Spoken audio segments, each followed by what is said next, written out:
Well, guess what? I'm awake this morning at the right time at 7 o'clock. I woke the little guy up.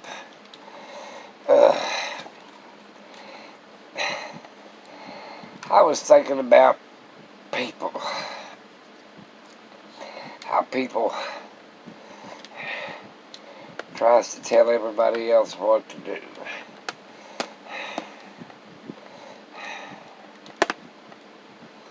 Oh, that's blinking. I don't know what the hell that means. Don't have it turned off either. Oh well, whatever. It'll blink till it dies, I guess. If you're Catholic, you probably remember the first and second Maccabees. But they was an original. Now that bugs the hell out of me.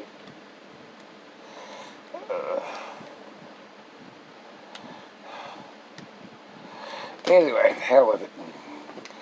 But there was an original Maccabee. He wrote the Maccabees. Maccabee did. And he wrote the first one. And some king, ruler, or whatever some do-gooder, tore the damn thing up. Instead of getting mad and upset and depressed and all the other stuff that comes along with, somebody telling you ain't good enough, or telling you, oh, that's the wrong way to do something, or whatever. He said, hell, that's all right. He said, hell, he went and wrote another one. Then he wrote another one. And I don't know how many other ones he wrote, but there's two of them in the Catholic Bible, first and second Maccabees. So don't ever be discouraged of what somebody else would think or somebody else would say. Because it really doesn't matter other than what you think. If you paint a painting and you like it, that's all that counts. Because the only person you got to satisfy is yourself.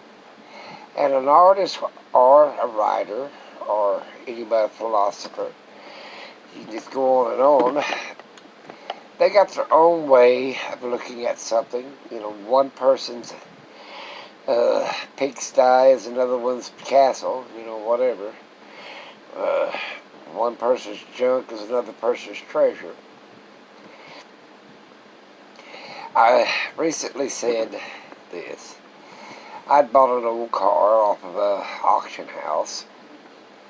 I thought, well, it'd be a nice little car to run around, a four-cylinder, whatever. And the person said, well, why didn't you buy a new one? One of them was my daughter. She said, well, Dad, why didn't you just go buy a new car? That's what you wanted.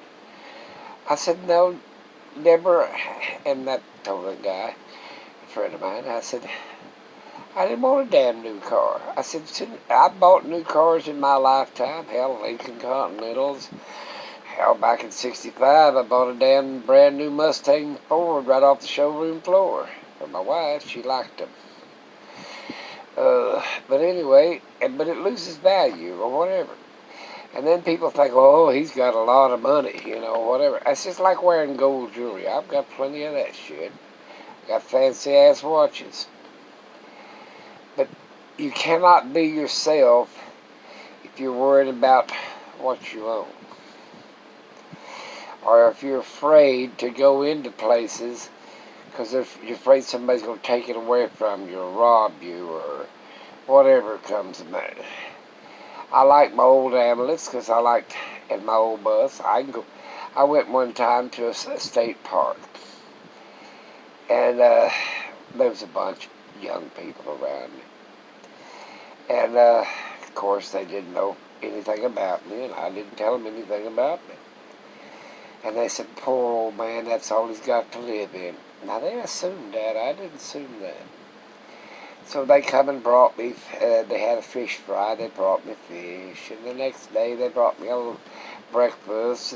And I'm saying, they assumed that this poor old man, that's all he had to live in was this old bus. And I invited them in to look at it, blah, blah, blah, blah, like anybody else. Here, you want to take a tour, go ahead. But the point about it is, I wasn't bothered. Now, if I'd have pulled up into $500,000 to $1 million motorhome, you know, $750,000 motorhome, I would have been probably ostracized, shunned, or whatever, because these young kids, they didn't have a hell of a lot. They're staying in tents and whatever they had. They had a pop-up, or, that little pop-up trailer. Nothing very expensive, but they was friendly and nice. The point about it is, the bus suits me fine. I don't like plumbing. I never did. Trust me, when my wife was alive, she said he's the worst plumber in the world. I even hated to flush a toilet because I figured that somebody's going to mess up eventually, and I didn't want it to be me. The point about it is, whatever makes you happy, whatever makes you feel comfortable in, your own shoes or whatever. I mean, I can dress up just like the next one. Put on a bunch of, three-piece suit and some $1,000 shoes. I've got them. But it's the point about how do you feel when you do this, and how do you feel? If you're dressing for yourself, that's fine. If you want to wear a three-piece suit. But if you're dressing for the other person, or to impress someone, or that's a society norm, you know what I'm saying? You really like, I can't wait to get out of this damn thing. I can't wait to get these damn shoes off and put my house shoes on. Don't let anyone, I better take these damn pills, tell you how you should act, how you should be. If you want to wear a mask because of this COVID-19, gloves, hell, a complete hazmat suit, if it makes you feel safe, then do it. Who gives a damn what somebody else thinks? Like somebody said, well, I put this mask on for you, not for me. Well, I put the damn mask on for myself. It makes me feel better. That's what counts. I've not seen my great-grandchildren. I've seen one of my grandkids.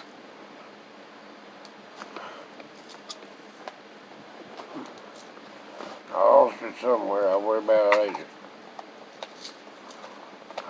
It's a 501 pill.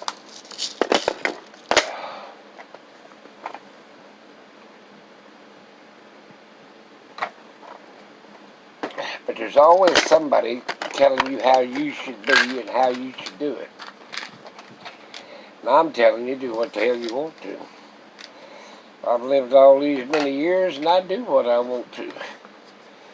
Like I said, do what I want to, when I want to, and who I want to. I deserve that much. Your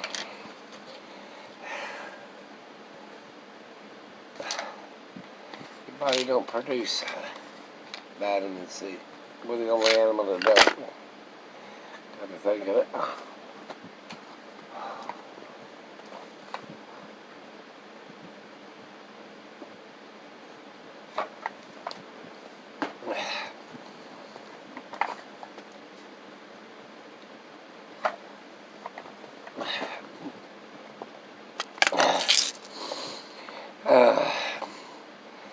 Like I said, I've had, I think it was Michelangelo. He painted Mother and Child and Madonna, or sculptured Madonna, Mother and Child, and then went back and put a ribbon across it and put his name in it.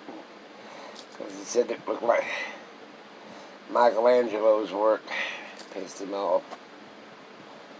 Don't worry about what somebody says about your stuff. Do not worry about what somebody else's opinion is. Because I'm going to tell you something, you're going to be disappointed. And then you got these people that just gives you praise for no reason. Well, hell, that's alright.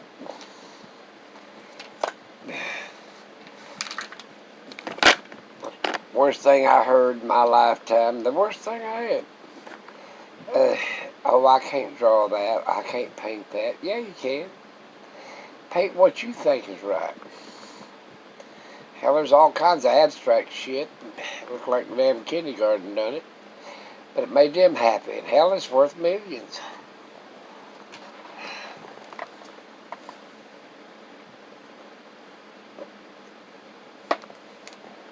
I paint to suit myself. I draw to suit myself.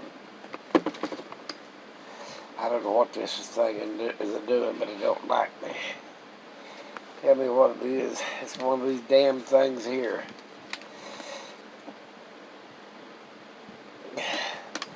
I don't know how to run the damn thing.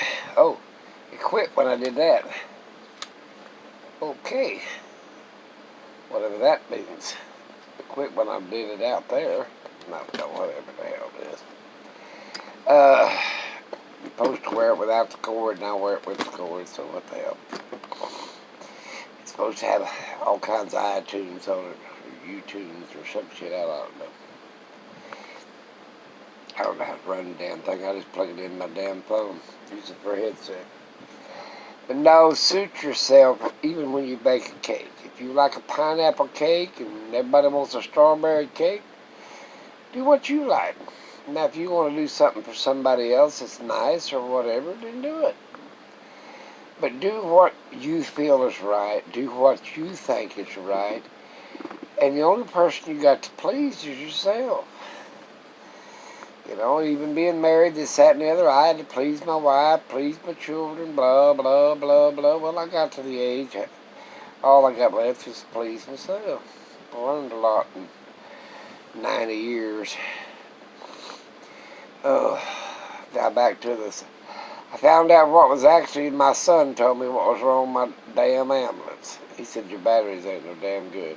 He was right. So he went and bought me new batteries. And it started, and it ran. I went back and started it again. I'm going to try it this morning. If it starts again, it was the batteries. And here I did all that shit. Replace the starter, replace, solenoid, everything electrical. I was going through the whole damn thing. I even replaced the damn fuel pump. Thought it was that. Come times out, it's just the damn batteries. Come to find out, there's 2005. So hell is, 2015. So the hell it was over 5 years old. No wonder the damn things didn't work. I'm going to start replacing damn things every year now. Hell with them. A couple of $100 and I'm good to go. But I love my old ambulance. It suits me just fine. I can go down through that damn brush. It's high-centered. I can climb over rocks. I don't worry about a scratch. If I bust a damn solar panel, I got plenty more. I'll put another one up there. But make yourself enjoyable for yourself. I told a friend one time, hell, actually it was my boss. I said, you're a prick at work, and I bet you're a prick at home, and I bet it won't be a year before your old lady decides she wants somebody else besides a prick. And I was right. Less than a year, she took her 2 little girls and took the farm and got rid of his ass. He finally went and started drinking and being a bigger dickhead, and they fired his ass, so he ended up with nothing. But I told him a year in advance, you need to change your attitude. I said, we've learned to just stay away from you, ignore you. Because we ain't got no choice. We're working for the man. But he was also working for the man. And the point about it is, his life was not, he was miserable in his life. And he let his position, his prestige, everything change him. He changed to a person that nobody could stand, not even his own family. Probably not even his own self, if you want to know the truth. But that's what happens to people. And like I said, no matter where I came from and what I've done, I've tried to change for the better. And I didn't let a position or money or anything else change me. I was worth more than that. That's what I kept telling myself. I'm worth more than this. I meant to myself, not physical money or anything else. I'm worth more to myself to be myself. And that's what I do. I suit myself. If I like buying something, I don't give a damn of what it costs, or it's an old one or a new one or whatever. I mean, I could, they retrofitted that or whatever. I don't give a shit. If I want it, I'm going to figure out, well, okay, do I really want it? Yeah, okay, then I'm going to get it. If I want to do something, do I really want to do it? I think about it, and then I do it. That's why I ended up probably 400 pairs of shoes. Thought, well, I like them, I'll just go ahead and buy that pair. Now I've got into camouflage, I guess is what's the camouflage outfits, and hell, I probably got 50 of them, more than I'll ever wear. I even got camouflage shoes, and hats, coats, jackets. Hell, I even got camouflage underwear. They sell them in boxer size. But anyway, my advice is, like I said, the Maccabees. Don't get upset if somebody poops on your parade. Hell, he didn't. He said, oh, the hell, that's all right. If you want to destroy it, I'll just go write some more. And he did. He went and wrote first and second Maccabees, but the original got torn up. Some king didn't like what the hell he said. He said it anyway and wrote 2 more damn books. Probably wrote 50 of them. That's only 2 that survived. It's just like the Bible. They probably didn't like the chapters of the Bible or other books that was written. There's probably thousands and thousands of things that was wrote. Because, hundreds of thousands of things. Because the Bible is more than half just history. That's all it is. It's a history book. And there's half of that, a quarter of that is spiritual, and this, that, and the other. But half of it's just flat-ass history. What happened? Whether you want to believe it or not, that's what it is. But if you're religious or you're not religious, it's up to you. Your path is what you got to walk yourself. You came into this world naked, and scared to death, basically, because you wouldn't be bawling and screaming when you came out if you wasn't scared to death and naked. And you'll go out of this damn world the same damn way, scared to death and naked, and alone. You're born alone and you'll die alone. Even though you was born in a world with a bunch of people, or you can be in a room with a bunch of people when you die. But you're strictly alone. You step over and step into alone. I don't care if you're triplets. You went through the birth canal yourself. Now, well, I better let you go because I'm sitting here just rattling. But think about it. Be happy with oneself. Talk to you later.